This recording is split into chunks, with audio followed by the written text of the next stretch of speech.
Darth Vader struck down Obi-Wan Kenobi, expecting closure. Instead, his blade passed through empty robes, leaving no corpse and no proof. What followed wasn't victory, but something the Sith were never meant to feel. Using both Canon and Legends sources, this video examines the 5 layers of fear behind why Obi-Wan's disappearance didn't defeat Vader, but exposed the limits of his power. The confrontation aboard the Death Star breaks the Sith definition of power. As Vader sees it, power is not a spiritual insight or inner peace. It is measured by dominance, the ability to impose one's will, destroy opposition, and leave definite evidence of superiority. This worldview is expressed in the Legends book Darth Plagueis, where Plagueis rejected the idea of yielding to the Force and instead described it as something that can be mastered. Plagueis' obsession with immortality showed how this belief worked in practice. He viewed death as a problem that can be delayed or managed through domination. He experimented with extending his life by controlling how his body functioned. However, he couldn't keep himself alive without constant intervention, and the results never settled into something stable. When Sidious killed him in his sleep, Plagueis didn't die as a being who conquered mortality. Sidious later criticized his ancient master, reflecting that Plagueis declared to put the grand plan above all else, yet still became consumed by his fixation on living forever. This failure matters because it exposes a hidden cost in Sith philosophy. Power that must be constantly enforced can never be trusted to endure. Sith authority is not self-sustaining. It decays the moment domination pauses, which means every victory is temporary by design. Obi-Wan's disappearance didn't just deny closure, it demonstrates a form of outcome that cannot decay, because it was never imposed. Vader inherits this same understanding as the Emperor's enforcer. It's baked into how he sees authority, how he approaches every kill. For Vader, authority only endures when it can be referenced later, something he can point to as confirmation that dominance was real. However, Obi-Wan's disappearance in the Death Star shatters this expectation. The Jedi Master does not cling to life. He doesn't fight for control or attempt to overpower his former Padawan. When Kenobi allows Vader's blade to pass through him, the confrontation ends without confirmation of defeat. The Sith Lord has killed many enemies before, and each time the outcome reinforced his Sith training. But for the first time, Vader experiences a victory he couldn't taste. The killing ends the duel without closing it. Even worse, the reality that the Jedi Masters seem to have evaporated into thin air offers no leverage point because it cannot be repeated, countered, or undone. This is where the first crack appears. What terrifies Vader is not the supernatural nature of the event, but what it indicates. If Obi-Wan has achieved something beyond death without domination, then the Sith model of power may be flawed. Vader has devoted his existence to a system that promised complete mastery. In a single moment, that promise collapses. With Obi-Wan gone, the past does not disappear, but instead loses its boundary. The Jedi Master is not just any other enemy. For Vader, he holds a place no one else can fill. Obi-Wan knew Anakin Skywalker before everything fell apart, not as a symbol or a story, but as a student and a friend. Others remember the Chosen One as a character tied to disaster or legend.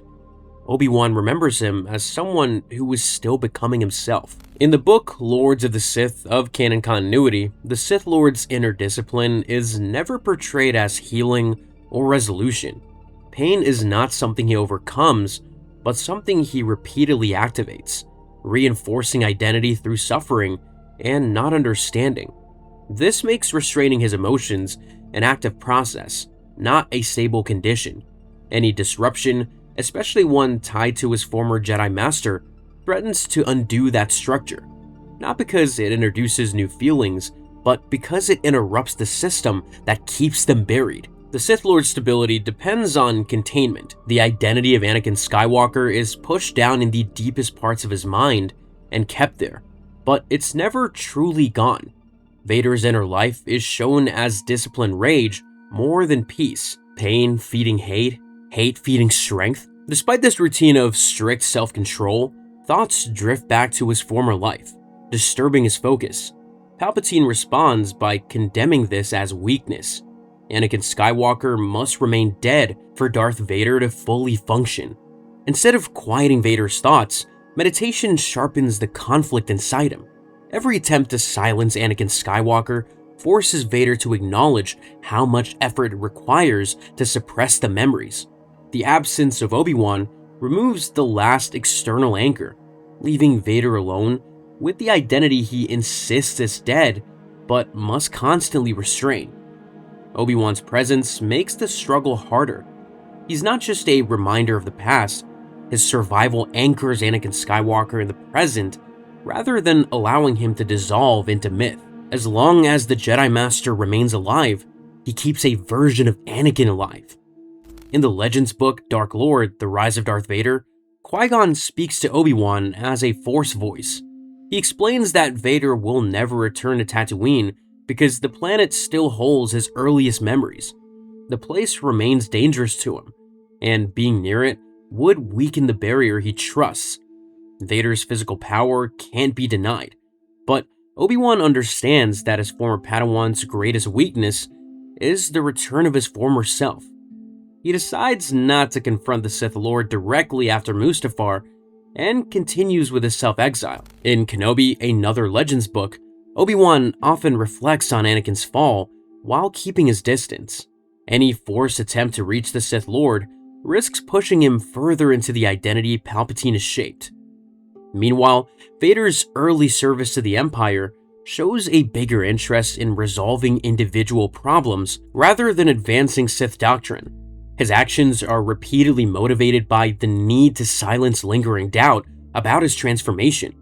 This pattern establishes that eliminating Obi-Wan is not a simple strategy, but mentally necessary for Vader to accept his own identity as final. The Emperor's enforcer wants his old life gone. For this reason, getting rid of his former Jedi Master carries great weight. Rage isn't the only motivation, but also the hope that removing this final witness will allow the past to settle into something he can close forever. Without a body, the duel between the Chosen One and his old Jedi Master cannot be converted into history. Sith victories are meant to become fixed points, events that can be cited, referenced, and weaponized. Obi-Wan's disappearance refuses to become a past moment. It stays present, unresolved, and mentally active, forcing Vader to revisit it not as memory, but as an ongoing problem. In the Legends novel Shadows of the Empire, set shortly after the destruction of the Death Star, Vader's internal state is described as unusually volatile. The Sith Lord becomes hooked on unresolved threats rather than strategic victories, repeatedly replaying imaginary failures instead of combining authority. This period marks a shift in Vader's behavior, where uncertainty no longer hardens into resolve, but feeds obsessive scrutiny, an instability that lines up with the unresolved nature of Obi-Wan's disappearance. Instead of relief, the Sith Lord experiences an invasion into his mind.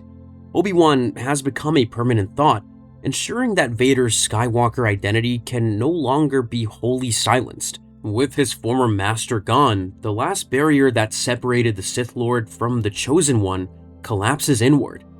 It doesn't help that Sith conditioning turns confusion into paranoia. After the duel, Vader doesn't treat Obi-Wan's disappearance as some puzzle to solve. Sith training won't let him respond that way. It pushes him straight towards suspicion. For the Sith, knowledge is a weapon of control. The secrets that a master keeps matter just as much as the lessons he teaches. An apprentice is never supposed to know everything, so gaps in knowledge are not accidental but maintained on purpose. They keep power tilted in one direction. This pattern appears in the Legends novel Darth Plagueis. Plagueis carefully restricts what he shares with his apprentices, offering just enough insight while concealing the deeper teachings of the Sith. This reinforces systems of hierarchy and ensures that his students remain dependent. Sith training is structured around the assumption that a final secret always exists, and that this secret is possessed by the masters alone. While this belief keeps them obedient, it also develops resentment and suspicion. Over time, this teaches Sith apprentices to assume that any unexplained power is the result of their master's deceit. Vader was forged in this environment, Jedi and Sith. The Legends book Labyrinth of Evil points to both groups operating with partial knowledge, what they know and what they must assume. But while Sith secrecy exists to consolidate power, the Jedi deny counsel to prevent misuse. Vader, shaped entirely by Sith logic, cannot see or accept the difference. To him, all secrecy is an effort to manipulate. Because Sith secrecy always implies deception, Vader cannot interpret Obi-Wan's disappearance as surrender. Sith logic demands it must be a hidden mechanism, a withheld technique, or a deliberate lie. Acceptance has no place in this perspective.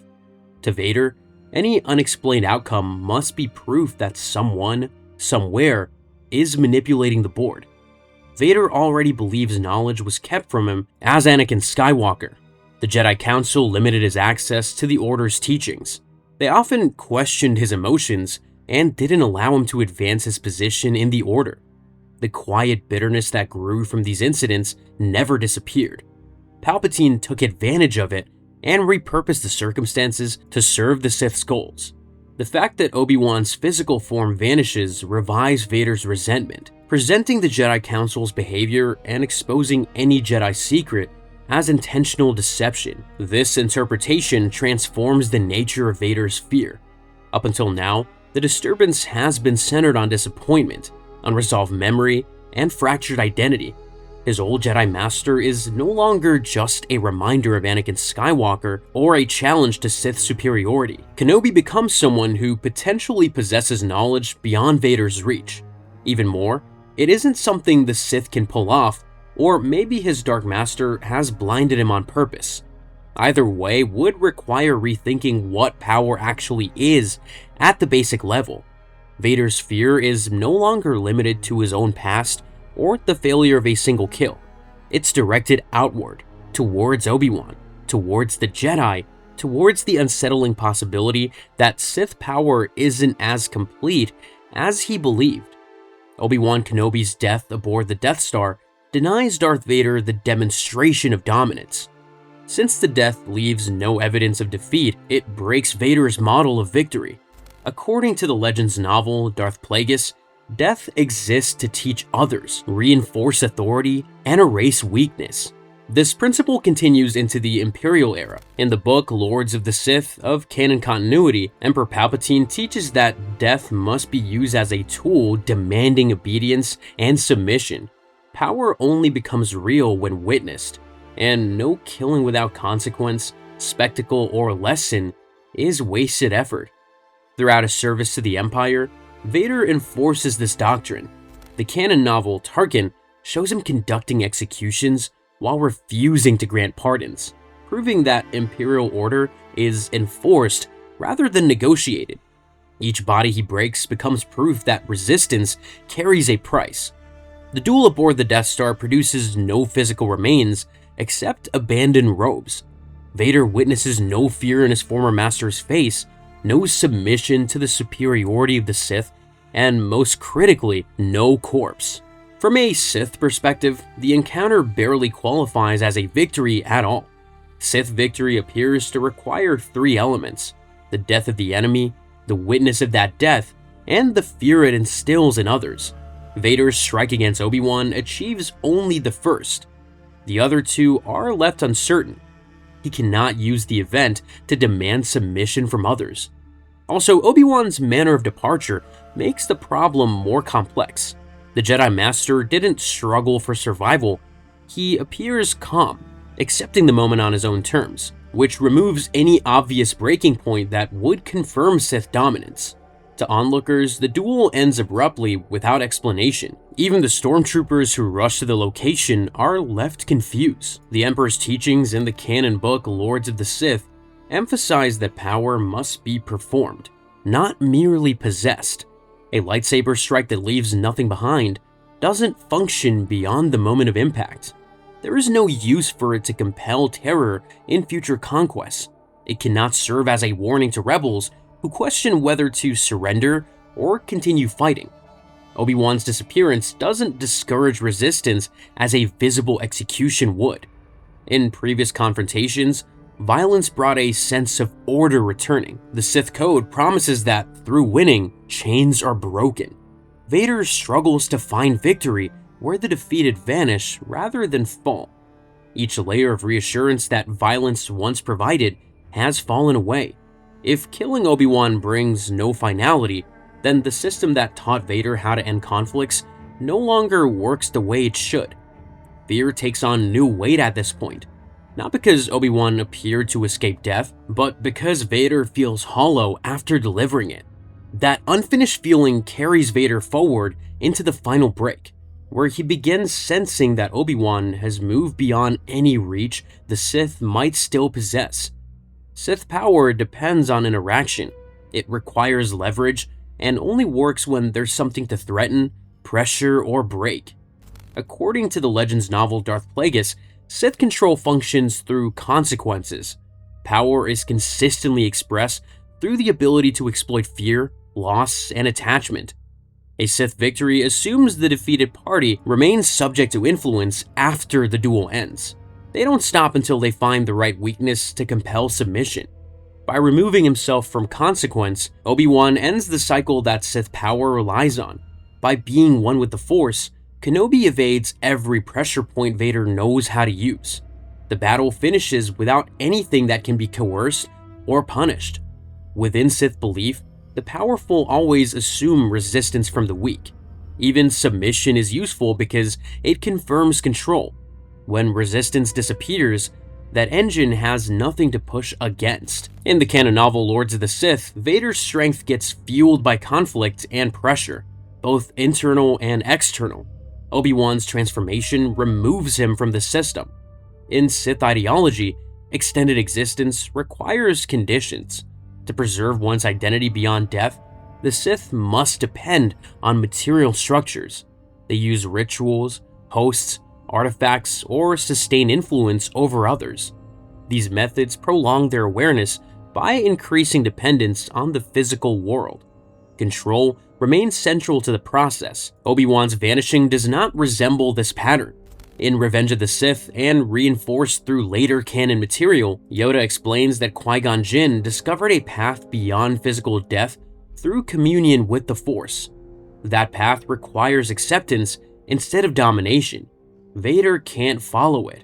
In the Legends book Kenobi, Obi-Wan consistently chooses patience over escalation after the events of Mustafar. The Jedi Master understands that Vader's authority is reinforced through pursuit and conflict. Obi-Wan's isolation on Tatooine appears like passive exile, but it's actually long-term discipline. He actively reflects on the consequences of intervention. Every time an action might escalate conflict, he chooses not to respond. This behavior isn't based on fear. The Sith feed on reaction, so Kenobi minimizes his imprint on events to avoid reinforcing Vader's sense of purpose. The Jedi Master's final act on the Death Star applies this discipline in its purest form. In the Legends book Dark Lord: The Rise of Darth Vader, the Sith Lord's sense of agency is affirmed by erasing the forces that oppose him. Violence and suppression emphasize his authority. Obi-Wan's disappearance destroys that dynamic. The fear isn't about rivalry. Vader doesn't fear Obi-Wan as an opponent anymore. He fears what his former master represents. Kenobi has achieved a form of freedom that exists outside the logic Vader understands. Sith power can destroy bodies, command armies, and impose fear across entire star systems, but it fails when confronted with transcendence. If this breakdown changed how you see Sith power, there is a deeper analysis exploring where Darth Plagueis' philosophy ultimately fails, and how it shaped every Sith who followed. And if you want to understand the alternative, the full history of the Jedi explores how surrender to the Force became their greatest strength.